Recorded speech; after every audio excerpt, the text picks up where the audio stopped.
జీవధార Bible అధ్యయన పాఠశాల శ్రోతలకు స్వాగతం. ప్రవచన గ్రంథం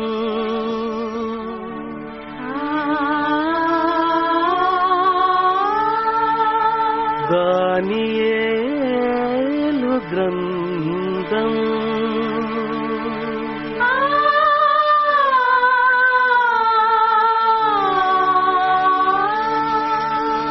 ప్రభువగు యెహోవా ఆదేశించి ప్రవక్తచే ప్రబోధించిన ప్రవచనాల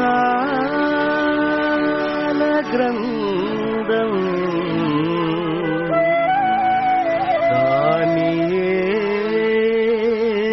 గ్రంథం. ప్రియ శ్రోతలు, బాగున్నారా? దేవుని కృపలో వర్ధిల్లుతున్నారా? రక్షణ నిశ్చయత గల విశ్వాసులు విశ్వాస పథంలో అభివృద్ధి దిశలో సునాయాసంగా పయనించగలరు. దేవునికి లోబడిన వారు, దేవునికి నిర్నిబంధంగా విధేయులైన వారు రక్షణ నిశ్చయత గలవారవుతారు. 1 యోహాను 3:24 ఈ రోజు పాఠానికి మిమ్ములను ఆహ్వానిస్తున్నాము. ఆయన ఆజ్ఞలను గైకొనేవాడు ఆయన యందు నిలిచి ఉంటాడు. ఆయన వాని యందు నిలిచి ఉంటాడు. ఆయన మన యందు నిలిచి ఉన్నాడని ఆయన మనకు అనుగ్రహించిన ఆత్మ మూలముగా తెలుసుకుంటున్నాము. దేవునికి స్తోత్రం. రండి, ప్రార్థనతో నేటి పాఠం మొదలు పెడదాము. పరలోక సింహాసనాసీనుడవైన మా దేవా, పరమ తండ్రి, నీకు మా హృదయపూర్వకమైన కృతజ్ఞతలు, నీకు స్తుతులు. నీకే మహిమా ప్రభావములు యుగయుగాలకు చెల్లునుగాక. ప్రియ ప్రభు, నీ బిడ్డలము, నూతన జన్మ పొందిన మాలో నీ ఆత్మ బీజము నిలిచి ఉన్నది.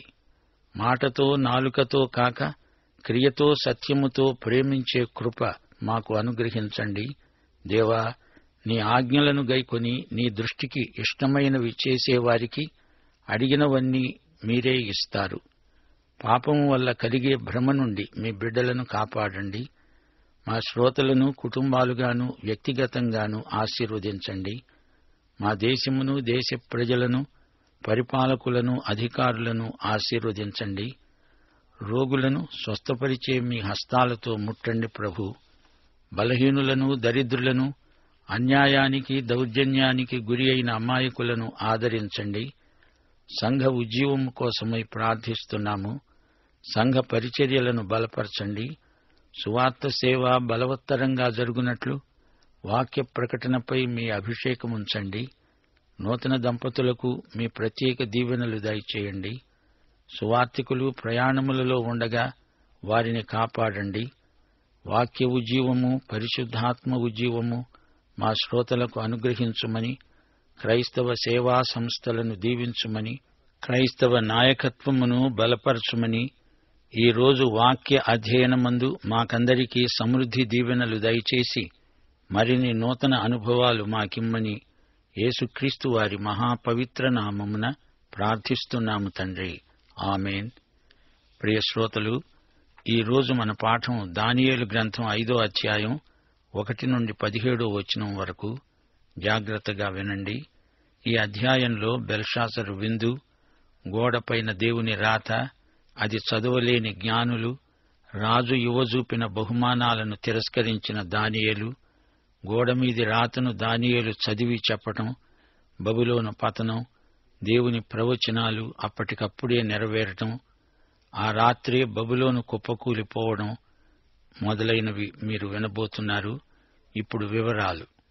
4వ అధ్యాయంలోని సంఘటనల తర్వాత చాలా కాలం గడిచింది. బెల్షస్సరు రాజు విందు చేశాడు. రాజైన బెల్షస్సరు తన అధిపతులలో 1000 మందికి విందు చేయించి ఆ 1000 మందితో కలుసుకొని ద్రాక్షరసము తాగుతున్నాడు. ఇంతకు ఈ బెల్షస్సరు ఎవరు? ఇతడు సింహాసనం ఎలా ఎక్కాడు? గత అధ్యాయంలో రాజు నెబుకద్నెజరు, చరిత్రలో బెల్షస్సరు తండ్రి పేరు నెబోనిడస్.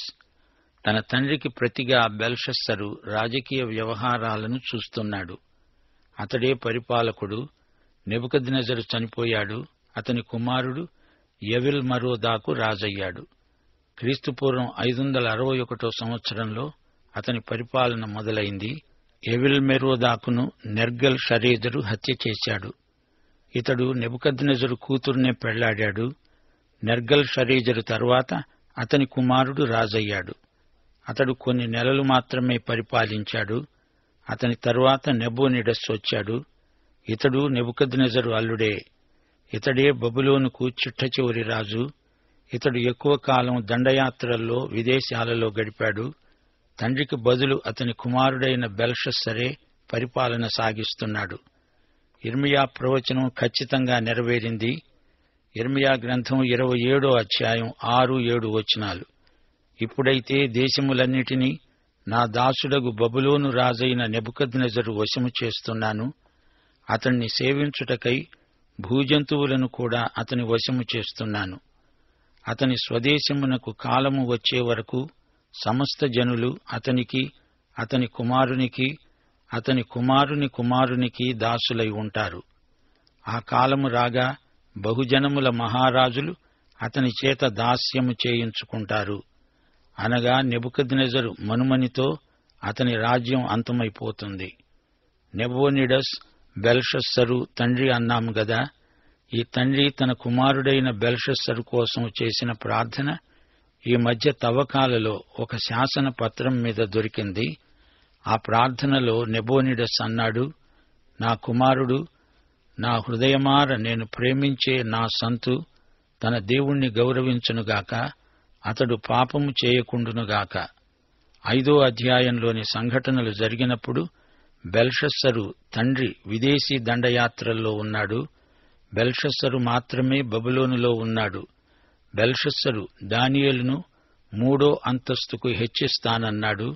అంటే బెల్షస్సరు తండ్రి మొదటివాడు, తాను రెండోవాడు, దానియేలు 3వవాడు అని గ్రహించాలి. శత్రువు రానే వచ్చాడు. అతడు మాదీయ రాజు. ఆ రోజు రాత్రి బెల్షస్సరు ఏం చేస్తున్నాడు? అనేక మంది అధిపతులను పిలిచి వారితో విందారగిస్తూ ద్రాక్షరసం తాగుతున్నాడు. అవతల శత్రువు వచ్చి ముట్టడిస్తే తాగుతూ కూర్చుంటాడా?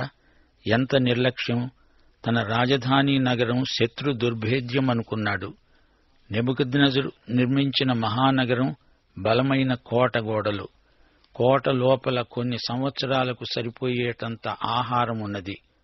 కావలసినంత నీటి సరఫరా. యూఫ్రటీసు నది పాయ ఒకటి ఈ నగరం గుండా ప్రవహిస్తుంది. శత్రువు నన్నేమీ చెయ్యలేడు అనే ధీమాతో బెల్షస్సరు విందులో తిని తాగుతున్నాడు.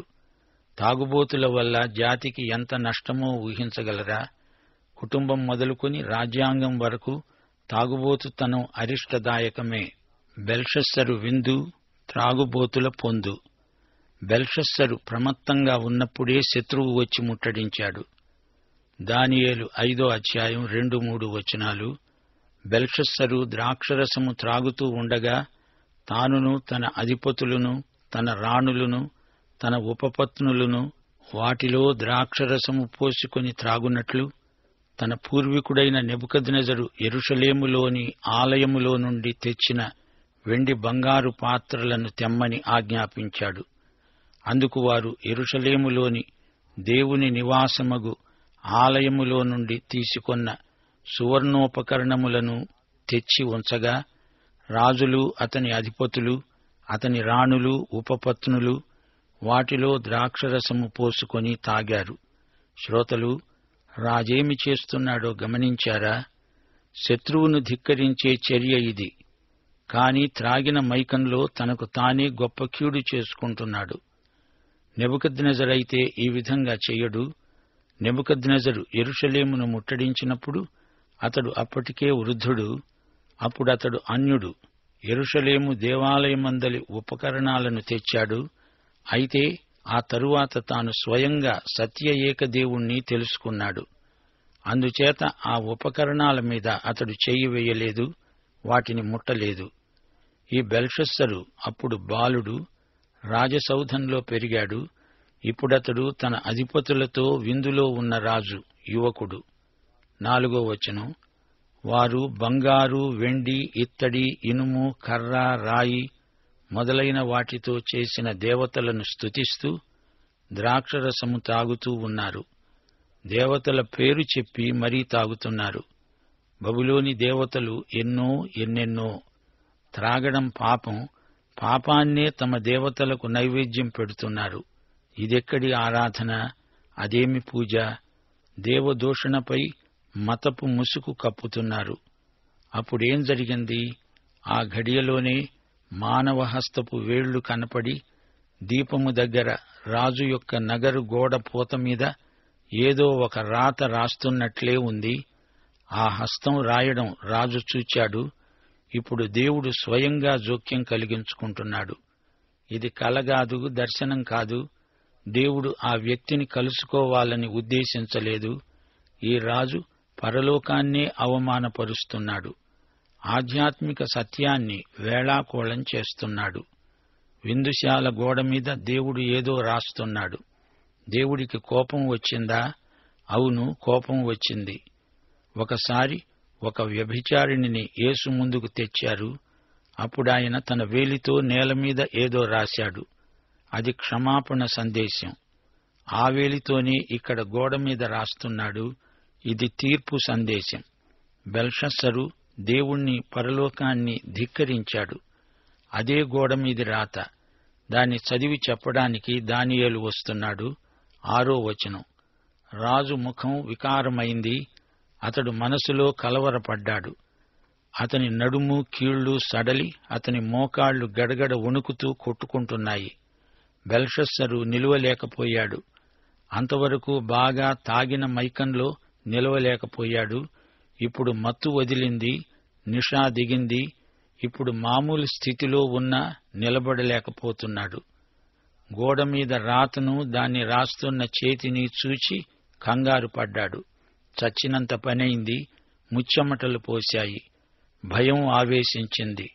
కలవరపడి నిలువెల్లా గజగజ వణికిపోతున్నాడు. 7వ వచనం. గారడీ విద్య నెరిగిన వారిని, కల్దీయులను, జ్యోతిష్కులను పిలువనంపించండని ఆతురంగా ఆజ్ఞ ఇచ్చి బబులోనులోని జ్ఞానులు రాగానే అన్నాడు, ఈ రాతను చదివి దీని భావమును నాకు తెలియచెప్పేవాడెవడో? వాడు ఊదారంగు వస్త్రము కట్టుకొని తన మెడలో సువర్ణమయమైన కంఠభూషణము ధరించిన వాడై రాజ్యములో 3వ అధిపతిగా ఏలుతాడు.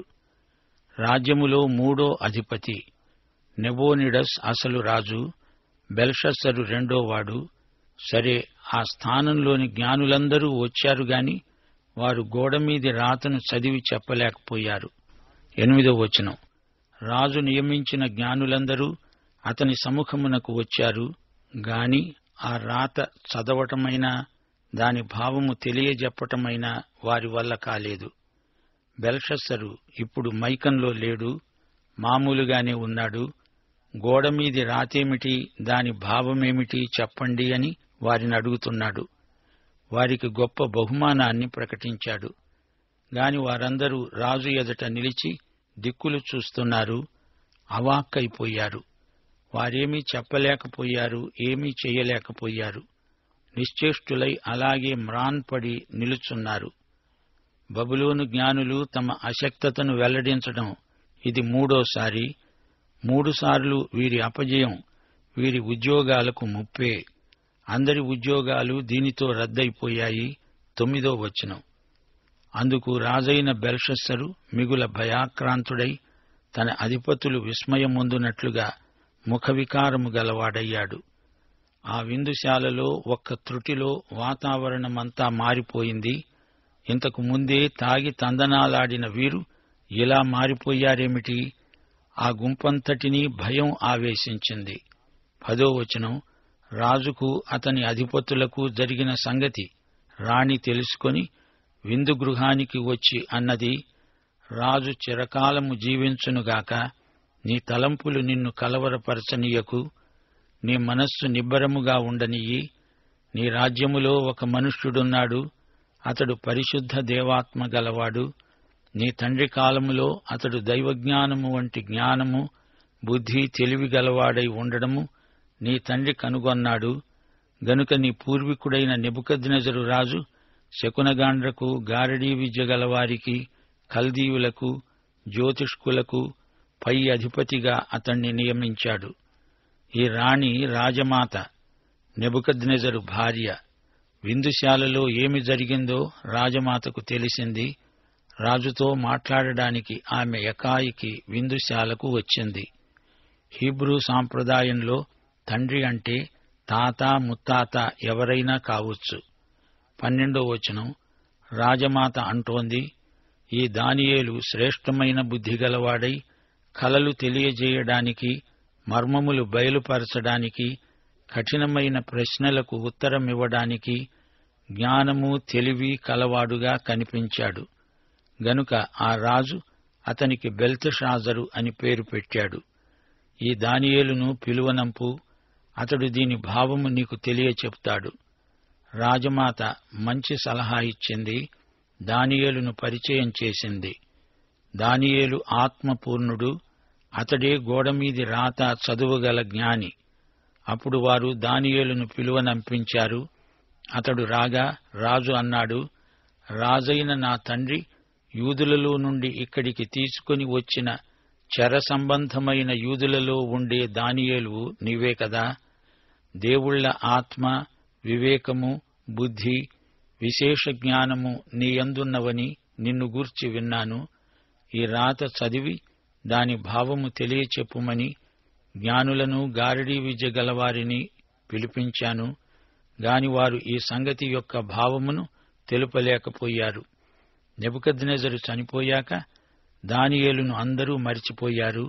రాజమాత ఈ సంగతి వారికి జ్ఞాపకం చేసింది. అంతర్భావములను బయలుపరచడానికి, కఠినమైన ప్రశ్నలకు ఉత్తరమివ్వటానికి నీవు సమర్థుడవని నిన్ను గూర్చి విన్నాను గనుక ఈ రాతను చదవడానికి, దాని భావము తెలియచెప్పడానికి నీకు శక్యమైన ఎడల నీవు ఊదారంగు వస్త్రము కట్టుకొని, మెడను సువర్ణ కంఠభూషణము ధరించుకొని రాజ్యమందు 3వ అధిపతిగా ఏలుతావు. అందుకు దానియేలు అన్నాడు, నీ దానములు నీ వద్దే ఉంచుకో, నీ బహుమానములు మరి ఎవనికైనా ఇయ్యి. అయితే నేనీ రాతను చదివి దాని భావమును రాజుకు తెలియచేస్తాను. మిగతా జ్ఞానులకు చేసినట్లే బహుమానాల ప్రకటన చేశాడు రాజు. దానియేలు బహుమానాలను తిరస్కరించాడు. అయినా ఈ బహుమానాల వల్ల ఎవరికి ప్రయోజనం? తెల్లారితే రాజ్యం ఉండదు. కలభావం చెప్పకముందు దానియేలు ఒక గొప్ప ప్రసంగం చేశాడు. ఆ ప్రసంగం వచ్చే పాఠంలో వింటారు. శ్రోతలు గమనించండి. సోదరీ సోదరులారా, దానియేలు 5వ అధ్యాయంలో బబులోను పతనాన్ని మనం చూడబోతాము. దానియేలు గ్రంథంలో అన్యుల కాలములను గురించిన 4 సంకేతాలను చూచాము. 2వ అధ్యాయంలోని ప్రతిమలో 4 అన్యరాజ్యాల క్రమం చూచాము. ఆ తరువాత 4వ అధ్యాయంలో చెట్టును చూచాము, కాని అది నరికివేయబడింది. ఇప్పుడు 5వ అధ్యాయంలో బబులోను రాజ్యం అంతరించిపోతుంది. అదే గోడమీది రాత. మాదీయ పారసీక రాజ్యం వస్తోంది. బెల్షస్సరు విందు అతని నిర్దేవ వైఖరికి నిదర్శనం. ఆ తరువాత 7, 8, 9 అధ్యాయాలలో 4 మృగాల దర్శనం చూస్తాము. యూదా చెరలోకి పోయింది మొదలుకొని 1000 ఏండ్ల పరిపాలన వరకు సంఘటనలు ఈ గ్రంథ ప్రవచనాలు. నెబుకద్నెజరు నుండి రాజులకు రాజైన యేసుక్రీస్తు పరిపాలన వరకు ప్రవచన భూమిలో మనం యాత్ర చేస్తున్నాము. లోక చరిత్ర పరిణతి అంతా దేవునికి ముందుగానే తెలుసు. బబులోను అనేది కేవలం ఒక భౌతిక రాజ్యం మాత్రమే కాదు. బబులోనీయం అనేది క్రీస్తు వ్యతిరేక విధానం, దేవ విరోధ ఉద్యమం. దేవుణ్ణి కాదని మానవుడు స్థాపించబూనుకునే ఏకైక ప్రపంచ రాజ్య సమారంభం. దీనికే బబులోనీయం అని పేరు. అది ఒక వేదాంతం, నిర్దేవ సంస్కృతి, కృత్రిమ శాంతి సంస్థాపన. ఆదికాండం 11వ అధ్యాయంలో నిమ్రోదు, ఆ తరువాత ఈజిప్టు, బబులోను, పారసీకం, గ్రీసు, రోమా, వీటన్నిటిలో బబులోనీయ తత్వం అంతర్లీనమై ఉంది. తీరా రాజులకు రాజైన యేసు రాకడకు ముందు రాబోయే అంత్యక్రీస్తును చూడండి. అతనికి నిమ్రోదు, నెబుకద్నెజరు, మహా అలెగ్జాండరు వీరందరూ ముందు గుర్తులు మాత్రమే. అతడు అంత్యక్రీస్తు, పాపపురుషుడు. క్రీస్తుకు విరోధంగా నకిలీ రాజ్యం, కృత్రిమ రాజ్యం స్థాపించటంలో అందరినీ మించిపోతాడు. అయితే యేసుక్రీస్తు వచ్చి అతణ్ణి, అతని నిర్దేవ ఉద్యమాన్ని నాశనం చేస్తాడు. యేసు రాజ్యమే శాశ్వత రాజ్యం. దానియేలు 5వ అధ్యాయంలో బెల్షస్సరు విందుశాల దృశ్యం అన్నిటికంటే గొప్పది. దేవుని తీర్పు ఆ రాత్రికి రాత్రే రాబోతున్నదని దేవుని వ్రేలు గోడ మీద రాసింది. దేవుడు బెల్షస్సరుకు దర్శనం చూపలేదు. ఎందుకనగా అతనితో దేవుడు నేరుగా మాట్లాడదలంచలేదు. అతడు దేవుణ్ణి, ఆధ్యాత్మిక సంకేతాలను అపహసించే భ్రష్టుడు. మా శ్రోతలు ఈ అధ్యాయంతో పాటు ప్రకటన గ్రంథం 16, 17, 18 అధ్యాయాలను కూడా పరిశీలించాలి. శ్రమల కాలంలో బబులోనీయం, బబులోను మతం, వ్యాపారం అంతా ఎలా కూలిపోతుందో చూపబడింది. దానికంతటికీ దానియేలు 5వ అధ్యాయం ముందు గుర్తు, ఛాయ, ప్రవచనం. బబులోను విధానమంతా ప్రజా సమీకరణ, దేవదూషణ, చివరికి అంతా నాశనమైపోయే కార్యక్రమం. నెబుకద్నెజరు ఎంత గొప్ప ప్రపంచ సామ్రాజ్యాన్ని రూపొందించాడో చూడండి. ఆ తరువాత అతడు గర్వించి దేవదూషణకు పాల్పడ్డాడు. ఆ తరువాత దేవుని తీర్పు వచ్చి అంతా సమూల నాశనమైపోయింది. దేవుని పరిశుద్ధ వస్తువులను బెల్షస్సరు అపవిత్రం చేశాడు. దేవుని ఉగ్రత అతని మీదికి వచ్చింది. రాజ్యం అంతటితో పతనమైపోయింది. గమనించండి, బెల్షస్సరు అందరు అధికారులను పిలిచి విందు చేశాడు. కాని అందులో దానియేలు లేడు. అందరితో పాటు దానియేలును కూడా పిలిచి ఉండవచ్చు గాని ఈ అపహాసకుల విందుకు అతడు రాడు. రాజమాత కూడా ఆ విందులో లేదు. ఆమె తరువాత వచ్చింది. ఆమె వచ్చి దానియేలును బెల్షస్సరుకు జ్ఞాపకం చేసింది. దానియేలు రాజుగారు పిలిపించగా వచ్చాడు. రాజు దానియేలుకు ఎన్నెన్నో బహుమానాలిస్తానని శోధించాడు. కాని దానియేలు అవేవీ తనకు వద్దు అన్నాడు. కొన్ని ఘడియల్లో నాశనం కాబోయే రాజ్యం, ఈ రాజు తనకిచ్చేదేమిటి, తను తీసుకునేదేమిటి? వచ్చే పాఠంలో విచిత్రమైన నినాదం ఒకటి వినబోతాము. సిద్ధపడి రండి. శ్రోతలు వింటున్నారా? బెల్షస్సరు కొత్త రాజు గాని అతడు చేసిన పాపం పాతదే. ఆ పాపం గర్వం, దర్పం, అహంకారం. రాజు త్రాగుబోతై దేవదూషణ చేస్తూ ఉండగా దర్యావేషు వచ్చి నగరాన్ని ముట్టడిస్తున్నాడు. అయితే అహంభావం తలకెక్కిన బెల్షస్సరు యెహోవా దేవుని పాత్రల్లో మద్యం పోసుకొని తాగుతూ దేవుణ్ణి అపహసించాడు. అందుకే నాశనమైపోయాడు. దేవుడు నెబుకద్నెజరుకు సంవత్సరం గడువిచ్చాడు. అయితే బెల్షస్సరును అకస్మాత్తుగా శత్రువులకు అప్పగించాడు దేవుడు. గత చరిత్ర నుండి బెల్షస్సరు పాఠమేమీ నేర్చుకోలేదు. అందుకే నశించాడు. లోకులు నెమ్మదిగా ఉన్నది, భయమేమీ లేదని చెప్పుకుంటూ ఉండగా గర్భిణీ స్త్రీకి ప్రసవ వేదన వచ్చినట్లు వారికి ఆకస్మికముగా నాశనము తటస్థిస్తుంది. గనుక వారెంతమాత్రమూ తప్పించుకోలేరు. ఇతరుల వలె నిద్రపోక మెళుకువగా ఉండి మత్తులము కాకుండా ఉందాము. పాఠం ఇంతటితో సమాప్తం. ప్రభు అయిన యేసుక్రీస్తు వారి దివ్య కృప, తండ్రి అయిన దేవుని పరమ ప్రేమ, పరిశుద్ధాత్మ యొక్క అన్యోన్య సహవాసము, సమాధానము మనకందరికీ సదాకాలము తోడై ఉండునుగాక. ఆమేన్.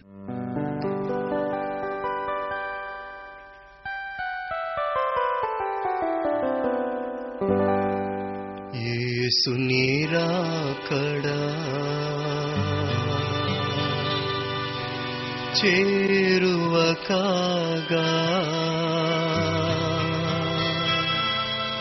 రాకడ గురుతులు నిజమైపోగా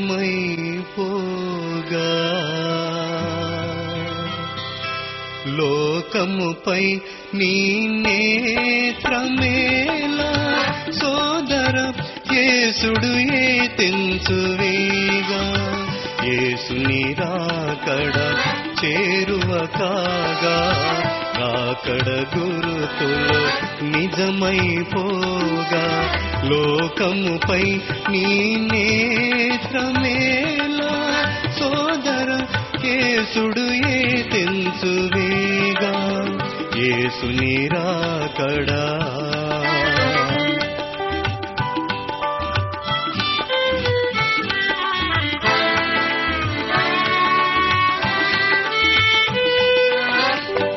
పామరునిగా సోమరినిగా కామ క్రోధ పాపమయునిగా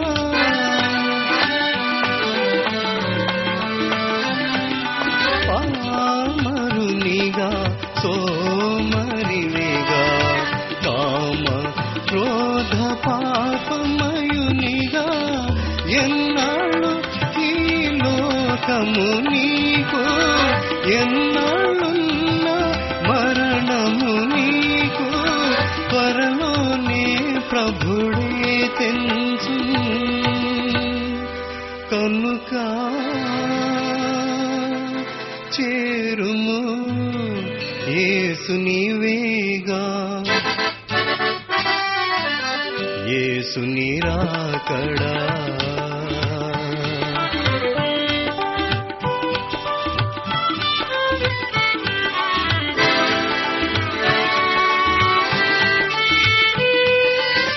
జనము మీదికి లేచు జనము తనది కానిది ఆశించు దినము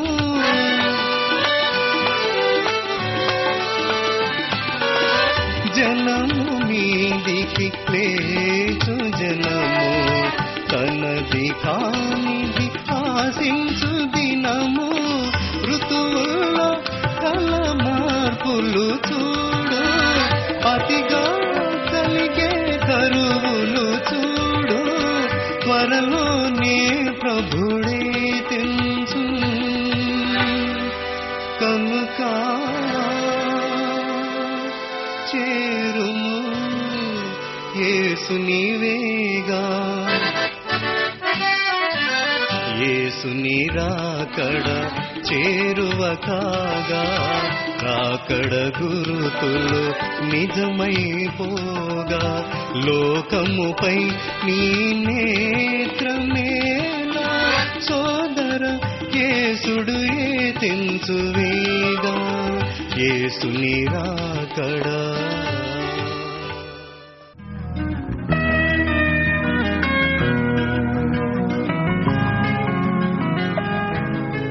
ప్రేమధార బైబిల్ అధ్యయన పాఠశాలలో ఇంతవరకు ఎన్నెన్నో వినూత్న సత్యాలు మీరు విన్నారు.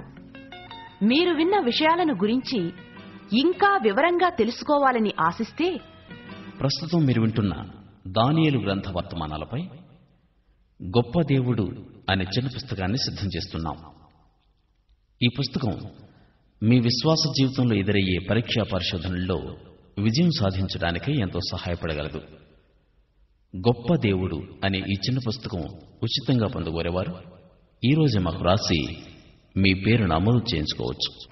మా చిరునామా ప్రేమధార, విశ్వవాణి, తపాల సంచి 4, సికింద్రాబాద్ 5,17,000.